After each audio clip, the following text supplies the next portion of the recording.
bastante extenso acerca de cómo y dónde se manifestaba el amor eros. También veíamos otro de los amores, que es el amor filio o el amor filial, que también es una palabra griega, en la segunda palabra que los griegos usaban para referirse al amor y sentimientos que podían surgir entre dos personas, tal como la Biblia lo registra entre David y Jonatán. O sea, el amor filio es un amor de hermano, de amigo, ¿verdad? De repente usted tiene un amigo. Entonces, ahí está el ejemplo claro entre Jonatán y David, que no tenían consanguinidad o afinidad de familia alguna. Entonces, también veíamos otro de los amores, que es el amor estergo, que también es otra palabra griega, que es un amor que da, comparte y se sacrifica entre familiares.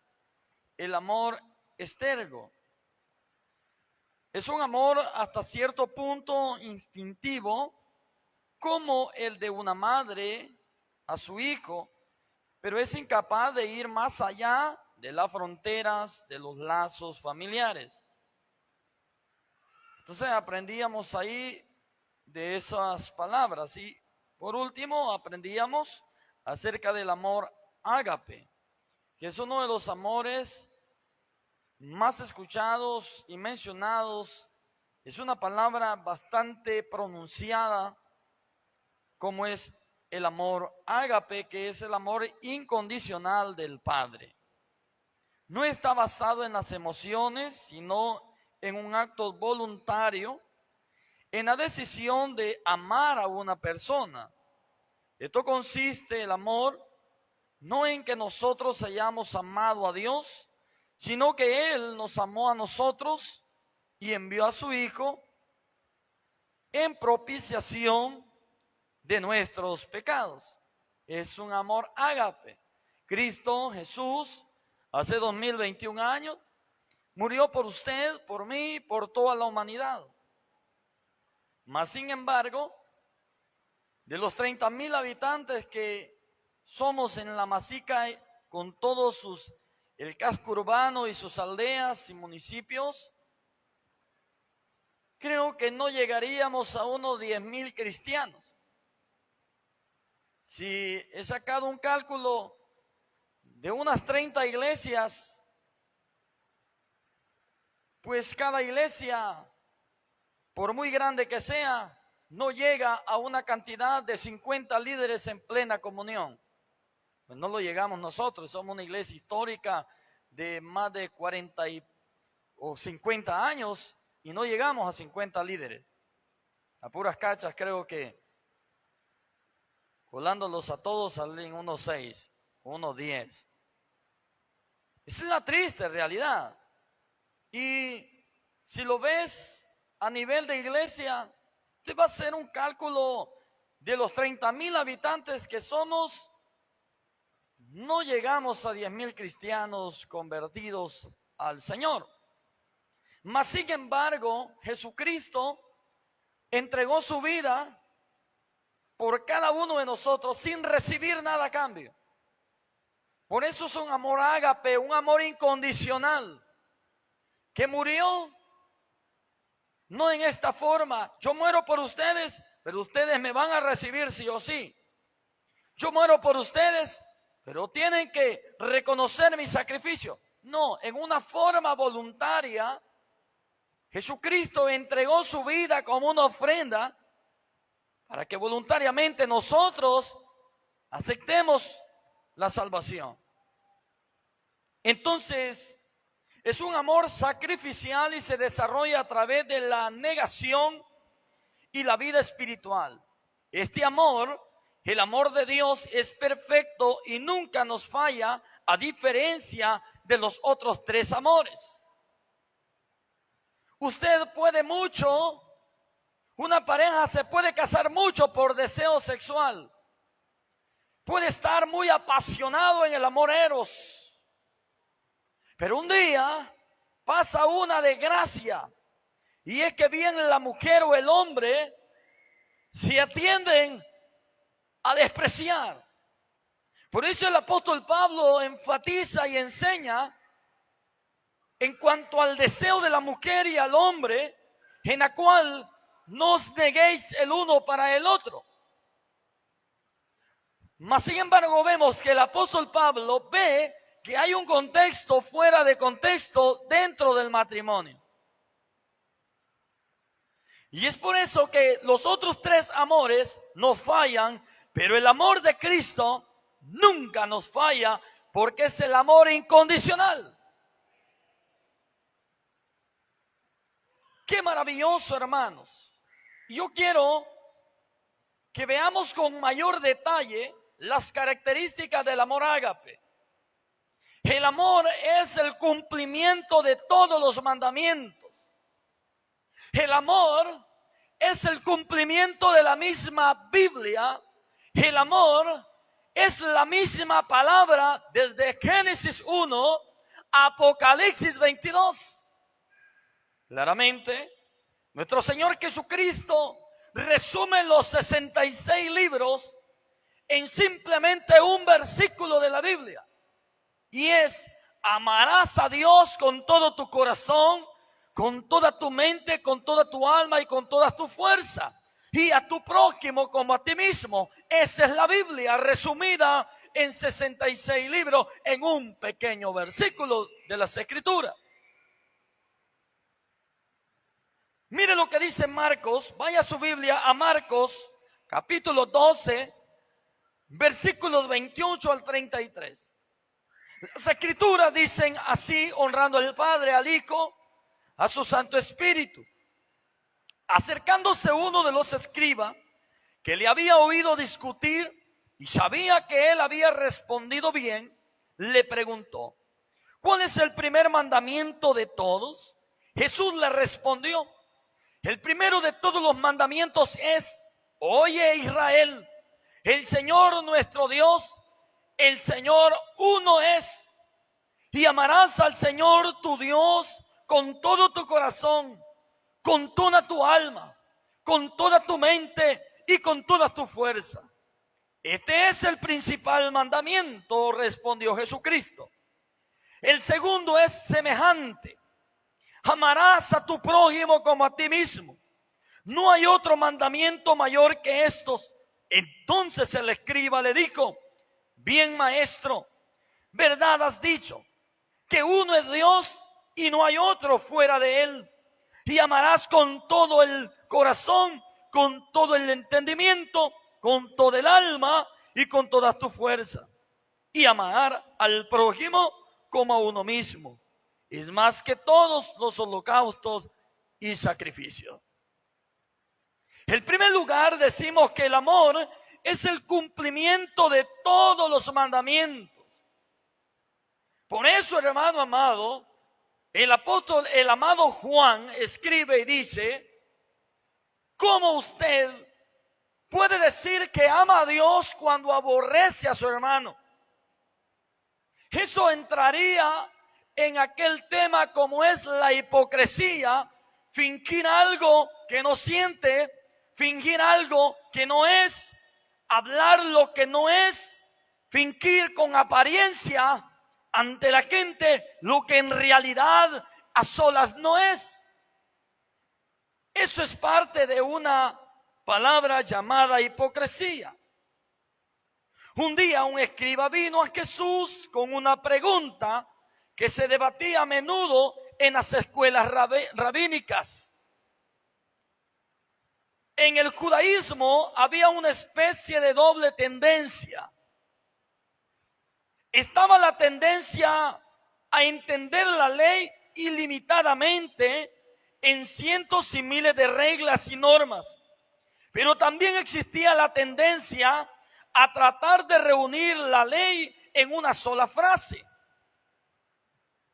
Una afirmación general que fuera el resumen de todo el mensaje. Moisés había recibido aproximadamente 613 leyes, preceptos en el monte de Sinaí. Sin embargo, David redujo las 613 leyes a 11 en el Salmo 15.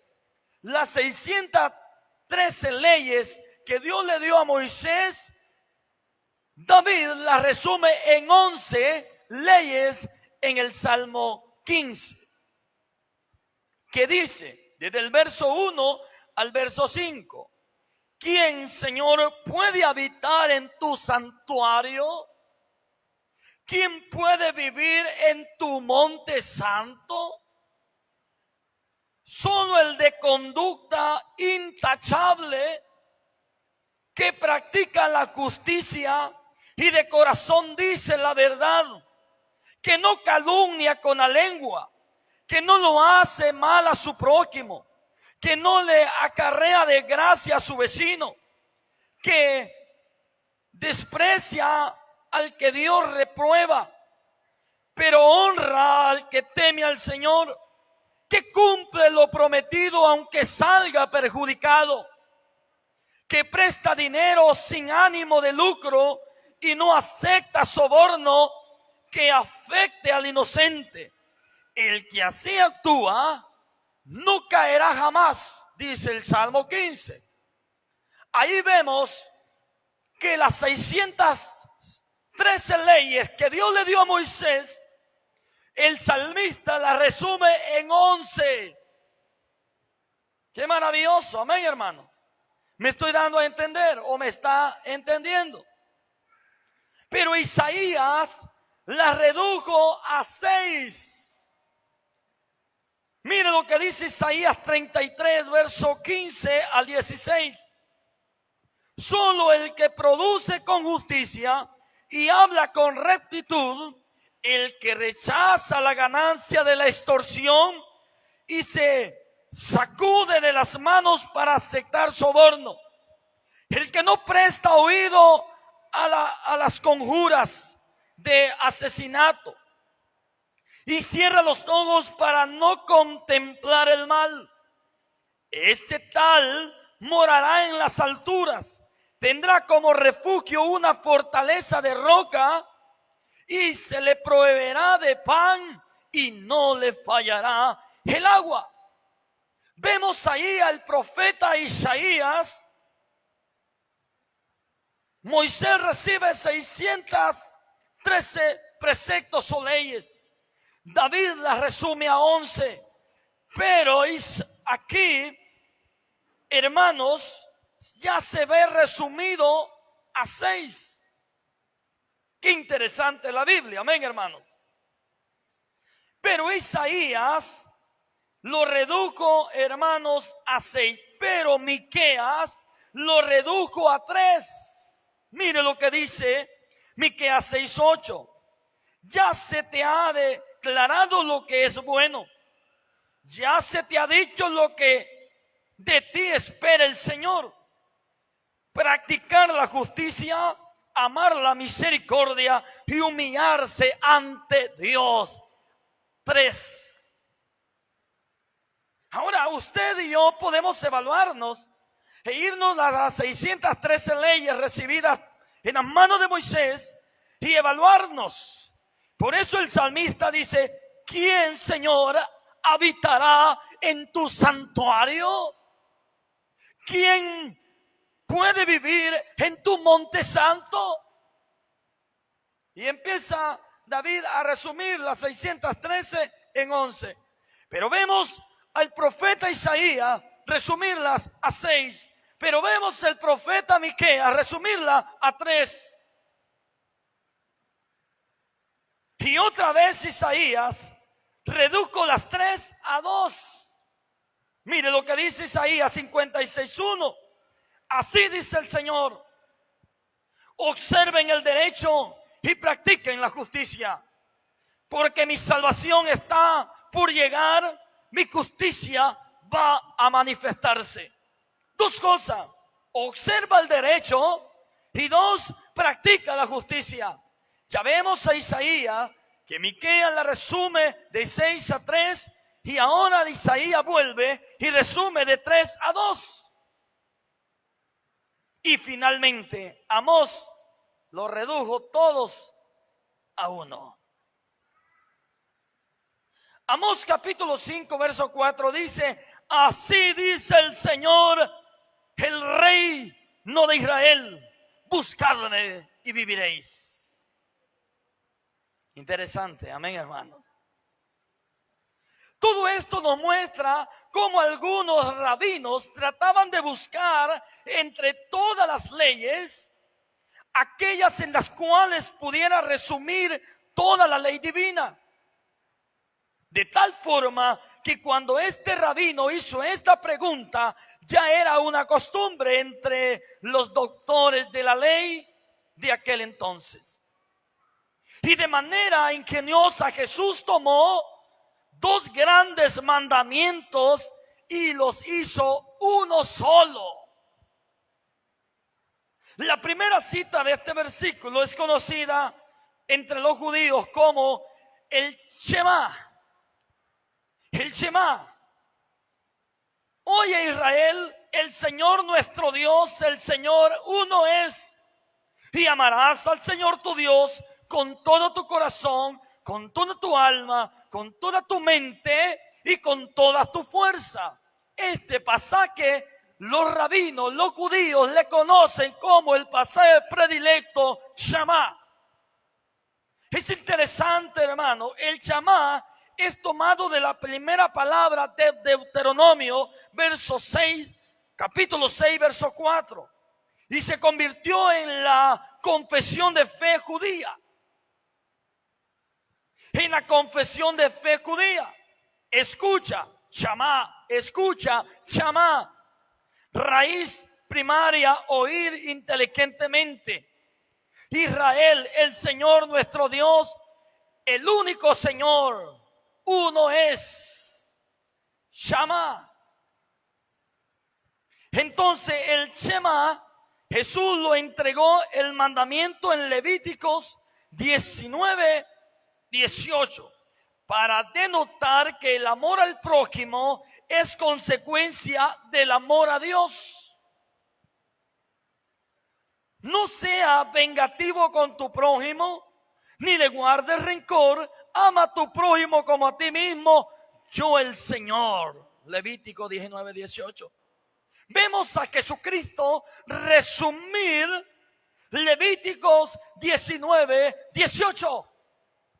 No vea o no sea vengativo con tu prójimo, no le guardes rencor, ama a tu prójimo como a ti mismo, yo soy el Señor. ¿Está claro? Amén, hermanos. Pero Jesús en estos dos mandamientos se resumía toda la ley y los profetas y tenía toda la razón. Jesucristo está tomando todo lo que los profetas profetizaron de él, tomó todo lo que los jueces y reyes, sacerdotes del Antiguo Testamento habían hecho y viene y resume la Biblia en esto. Esta es la Biblia del cristiano. Amar a Dios sobre todas las cosas y a su prójimo como a uno mismo. No es, hermano amado, que nosotros vamos a cumplir con un estándar de hombre, con un estándar terrenal. Nosotros los cristianos cumplimos el estándar divino de Dios. No es el estándar del hombre que te dice, esto es lo que debes hacer, esto es lo que debes decir, no, esto es lo que debes pensar, no, porque no es así. Dios le dice y le resume la Biblia en este pequeño pasaje. De hecho, si consideramos, hermanos, cada uno de los 10 mandamientos, nos vamos a dar cuenta que no son más que una consecuencia de practicar el amor para Dios y como para los hombres. Dijo un gran pensador, escritor Pablo Hope, los primeros 4 mandamientos tratan de las relaciones que deben imperar entre los hombres y Dios y los resumen en 2 pequeños ejemplos. Por eso Pablo Hope dice, el mismo apóstol Pablo lo confirma en esta afirmación con las siguientes palabras. En Romanos 13, 9 al 10, Porque no adulterarás, no matarás, no hurtarás, no dirás falso testimonio, no codiciarás, y cualquier otro mandamiento en esta sentencia se resume: amarás a tu prójimo como a ti mismo. El amor no hace mal al prójimo, así que el cumplimiento de la ley es el amor. Eso lo dice Romanos 13, 9 al 10. Así podemos ver que en los primeros 4 mandamientos, no tener dioses ajenos, no tener dioses ajenos, no hacer imagen de estos dioses para adorarlo, no tomar el nombre de Dios a la ligera y guardar el sábado, están relacionados con amar a Dios con todo nuestro ser. Los restantes 6, honrar a los padres, no matar, no ser adúltero, no robar, no mentir y no codiciar, se basa en el amor hacia el prójimo. Si tú ves, los mismos 10 mandamientos se resumen en 2: amar a Dios y respetar al prójimo. Amén, hermanos. Por tanto, podemos decir, el amor es el cumplimiento de toda la ley, y como lo dijo Agustín, ama y haz lo que quieras. Ama y haz lo que quieras. Qué interesante, amén, hermanos. Entonces, Éxodo 20, capítulo 20, verso 3 al 17, nos habla de los 10 mandamientos. No tendrás dioses ajenos, no te harás imagen, no te inclinarás a ella, ni la adorarás. No tomarás el nombre de Jehová tu Dios en vano. Acuérdate del día de reposo para santificarlo. Honra a tu padre y a tu madre. No matarás, no cometerás adulterio, no hurtarás, no hablarás contra tu prójimo falso testimonio, no codiciarás. Aquí entonces Dios está haciendo en los primeros 4 mandamientos, como lo es: no tendrás dioses, no te harás imagen, no matarás, acuérdate del día de reposo. Ahí Dios está diciendo: oye Israel, el Señor nuestro Dios, el Señor uno es. Ámenlo, respétenlo, adórenlo. En esos 4 mandamientos. Pero en los otros, hermanos, en los otros restantes mandamientos dice: amarás a tu prójimo como a ti mismo. Cuando amas a tu prójimo, entonces el hijo honra a su padre, honra a su madre. Cuando ama a su prójimo, no matará, no le va a robar, no va a codiciar de nada, no va a hablar calumnia de él, no va a andar con la lengua de corbata. ¿Por qué? Porque ama a su prójimo. Amén, hermanos.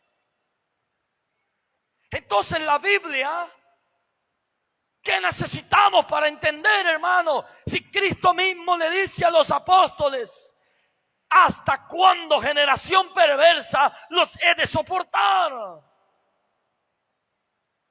Jesucristo, hermanos, en ese momento quiere que los discípulos absorban la enseñanza que Él les está dando. Cristo Jesús nos está diciendo esta noche: honren a Dios con su mente, con su corazón, con su alma, con su fuerza. Y amen a su prójimo. ¿Qué nos cuesta hacer eso? ¿Qué nos cuesta hacer eso? Amén, hermanos. ¿Qué nos cuesta hacer eso? Pero hacemos todo lo contrario. Invertimos los 10 mandamientos. Tenemos dioses ajenos. Y uno de ellos es el dinero. Porque muchos hermanos creemos que dioses simplemente es imaginarse que es un Dios ahí ficticio.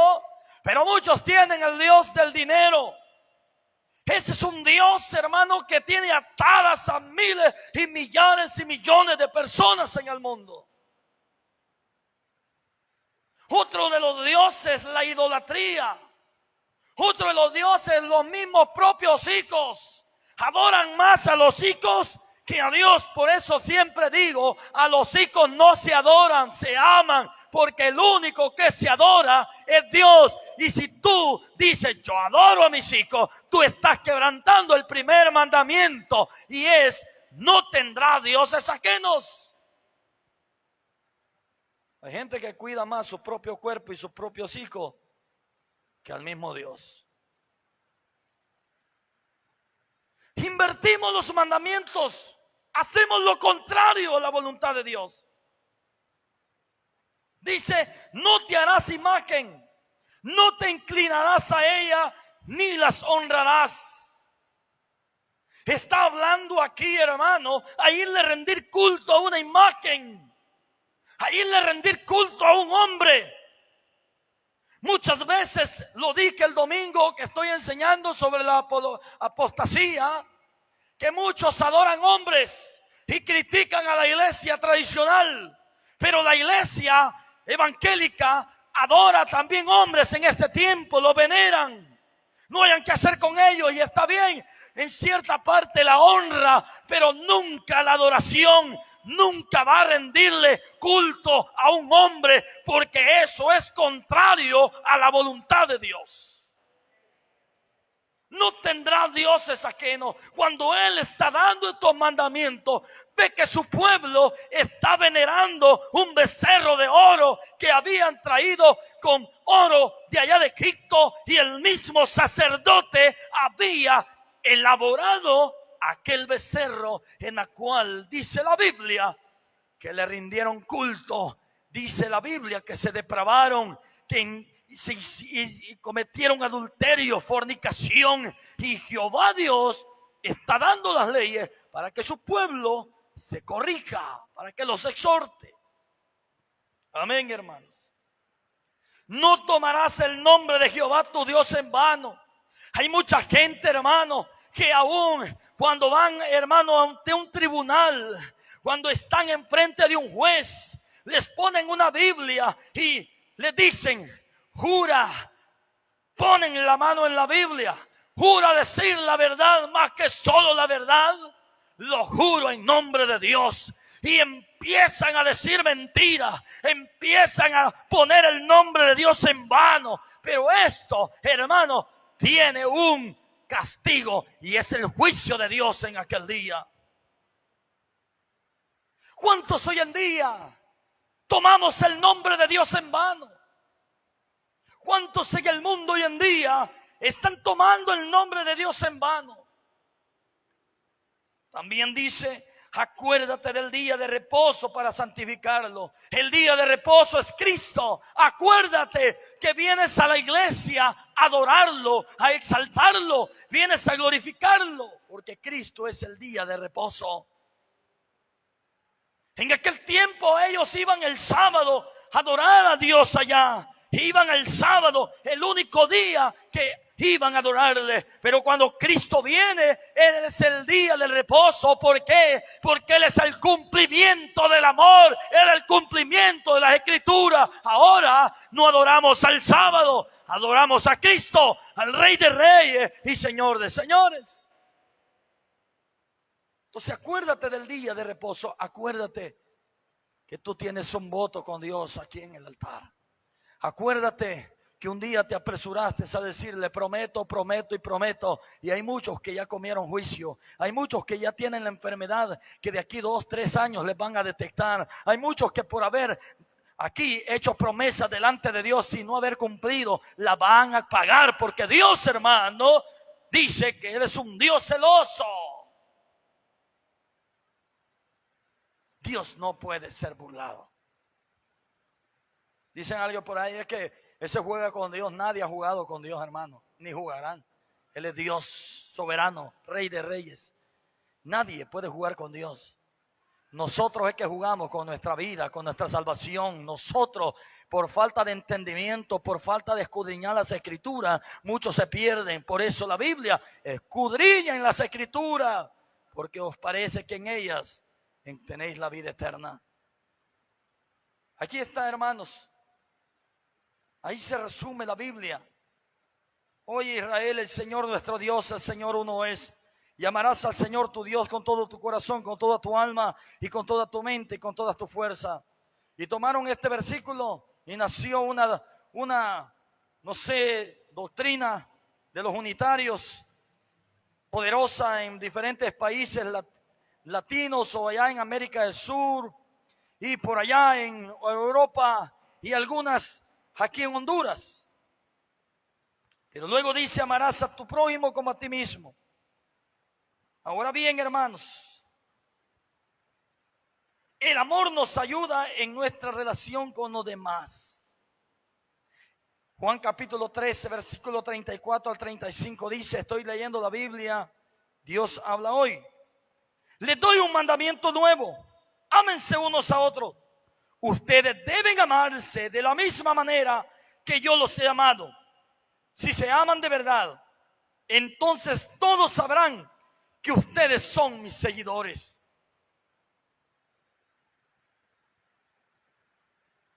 El amor es el fundamento del carácter en la vida cristiana, así como el principal de todas las virtudes humanas.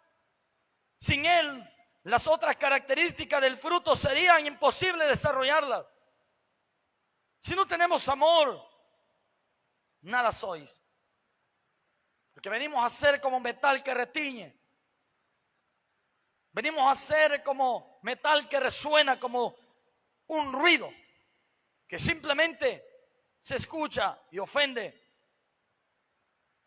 Nuestro Señor Jesús instruyó a sus discípulos, los exhortó no solo a amar a Dios, sino también a amarse los unos de los otros.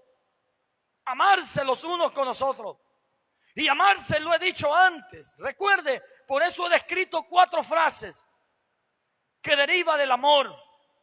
Una cosa es, porque muchos conceptualizamos el amor entre un sentimiento entre una persona y otra. Muchos decimos que el amor es darle flores, darle presentes, darle detalles a alguien. Eso no es amor. Cristo Jesús, a usted nunca va a ver en la historia de la Biblia que Jesucristo anduvo haciendo tal acto de ello. En la boda vemos que convirtió el vino en agua, pero él se rehusaba a hacerlo. Jesucristo dio una muestra de amor, y es que el amor es sacrificial. Es que el amor, hermanos, se demuestra con hechos. El amor no es fingido. El amor es estar dispuesto a morir por otro. Pero si usted le pregunta a alguien, ¿estaría dispuesto a morir por un hermano de la iglesia? Si no están dispuestos ni a morir por sus propios hijos.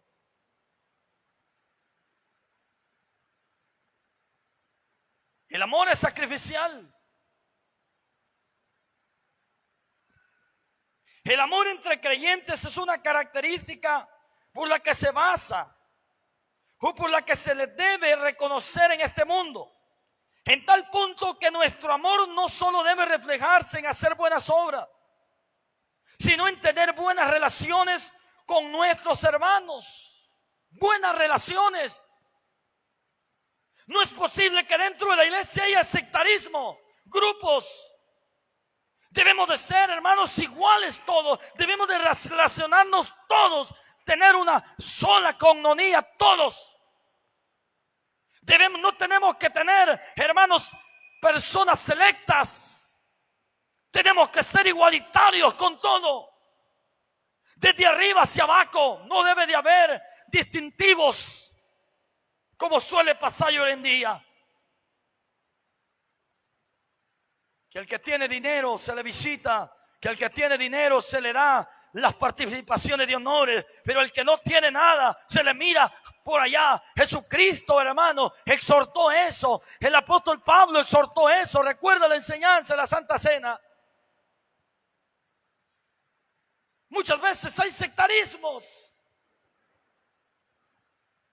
Claramente dice 1 de Juan 1:7, pero si andamos en luz, como Él es la luz, tenemos comunión unos con otros, y la sangre de Jesucristo, su Hijo, nos limpia de todo pecado. Si andamos en luz, tenemos comunión los unos con nosotros. Pero muchas veces en lugar de tener comunión, es que andamos hablando mal cosas del hermano, de la hermana. Pastores entre pastores, líderes entre líderes. Y aún dentro de los hogares, el esposo hablando mal de su esposa, la esposa hablando mal de su esposo. No, hermanos, no es así. El verdadero amor es sacrificial. Y si algo no le gusta, tiene que aguantarlo porque es un sacrificio. Si no, lea la Biblia, primera carta de los Corintios, capítulo 13, versículo 1 en adelante. El amor lo soporta todo, lo puede todo. El amor es sufrido, no se capta, no tiene envidia, no se irrita. El amor es sacrificial. Amén, hermano. Digan ay, ay, ay, por lo menos, hombre. El apóstol Juan nos dice que andar en luz es vivir amando a los demás. Amando a los demás.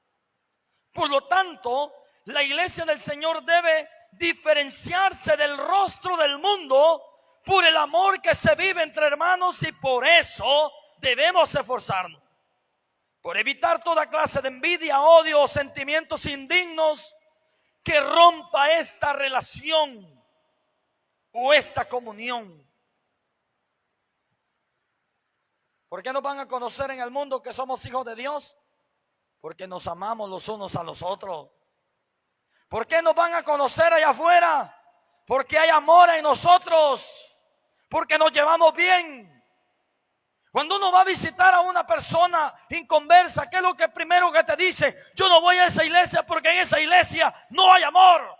¿Y por qué dicen que no hay amor? Porque miran al mismo hermano que se congrega, hermano, hablando mal de su pastor, hablando mal de su hermano, hablando mal de su líder, hablando mal del otro. Eso no es amor, eso es calumnia y es inquebrantable, está quebrantando el mandamiento.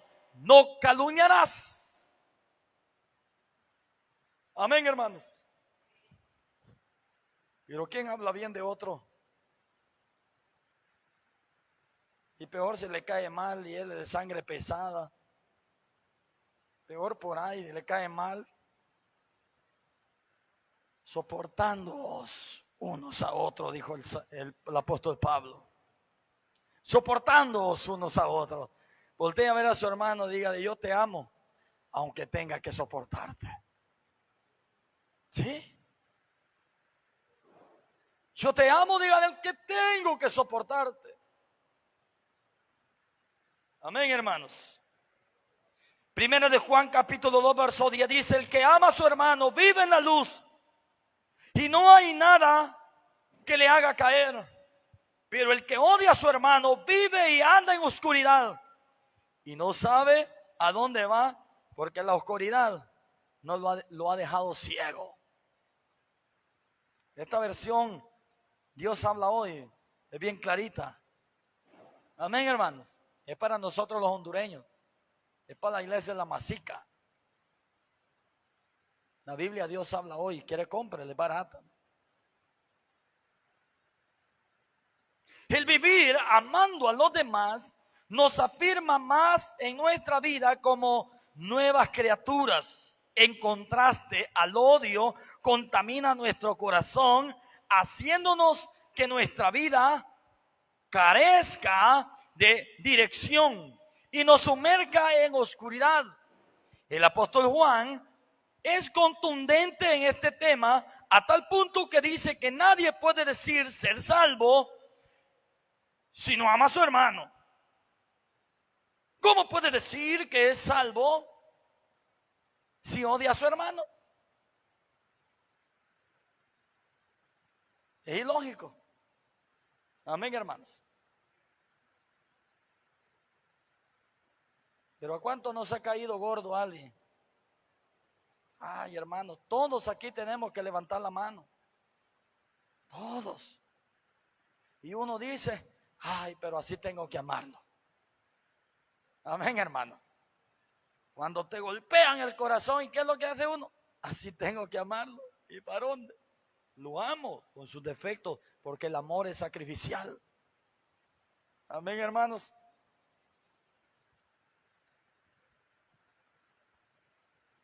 Entonces, dice la Biblia en Juan 7:8, capítulo 4, 7:8. Amados, amémonos unos a otros porque el amor es de Dios. Todo aquel que ama es nacido de Dios y conoce a Dios. El que no ama no ha nacido o no ha conocido a Dios, porque Dios es amor. ¿Cuántos conocemos a Dios? ¿Cuántos conocemos a Dios? ¿Cuántos tenemos amor? Qué poquito, ¿verdad? El escritor Juan Ortiz nos dice: algunos creen que la prueba de nuestra salvación es la manera en que cómo vestimos, si nos afanamos, si no vamos al cine, si no engañamos a nuestro cónyuge y si no hacemos esto o aquello. No hacer estas ciertas cosas puede ser positivo, pero no es de tanta trascendencia como el amor. Y si tenemos amor, haremos todas esas cosas positivas.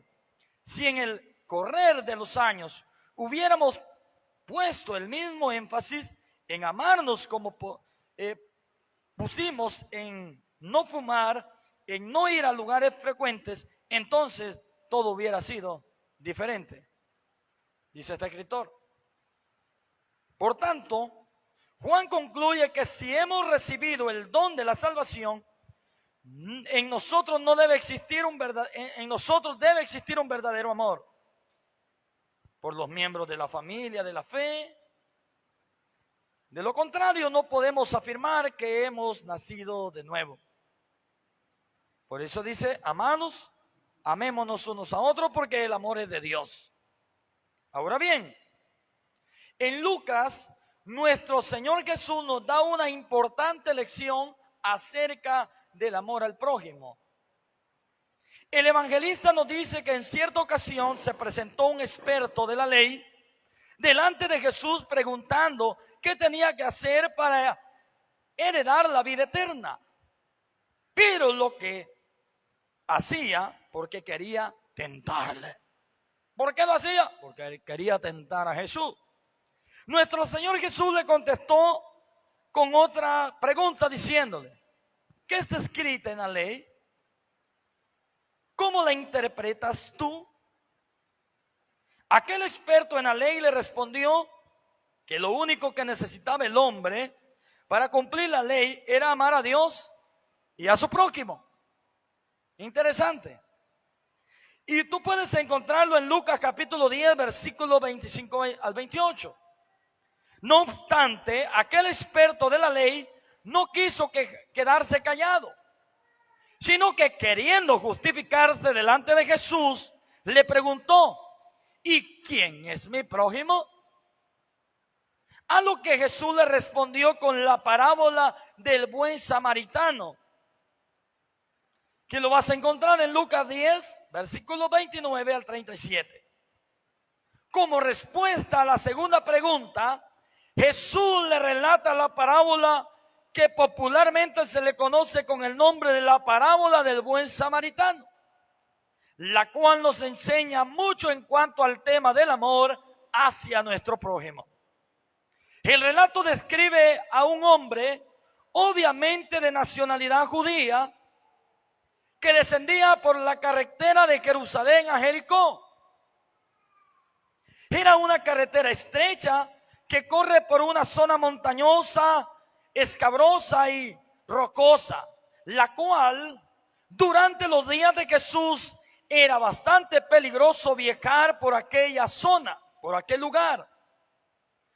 Pero solía ser un lugar preferido para los ladrones debido a que era solitario y bordeado de muchas cuevas, las cuales les permitía una repetida huida que ocurría siempre constantemente en ese lugar. Por eso mismo, Jerónimo lo llamó el camino de sangre. Y cuando Jesús dijo que aquel pobre hombre caía en manos de ladrones, estaba contando algo que corrientemente ocurría en aquel lugar. Y ahí nos vamos a quedar, porque es bastante amplio. En el próximo jueves, si Dios así lo permite, si no me he muerto o si Cristo no ha venido. Amén, hermanos. Sí, porque en cualquier momento paramos los tenis. En cualquier momento. Mire, hermano, la muerte está más cercana que la venida de Cristo. Así que si Cristo no ha venido, o si no nos hemos muerto, más de alguno de ustedes no se ha muerto, pero que espero que muera en Cristo, nos será hasta el próximo jueves. Póngase de pie. Bendito Dios y Padre que estás en los cielos, te doy gracias en esta noche por la enseñanza de su palabra. Gracias porque tú nos hablas a tiempo y fuera de tiempo. El amor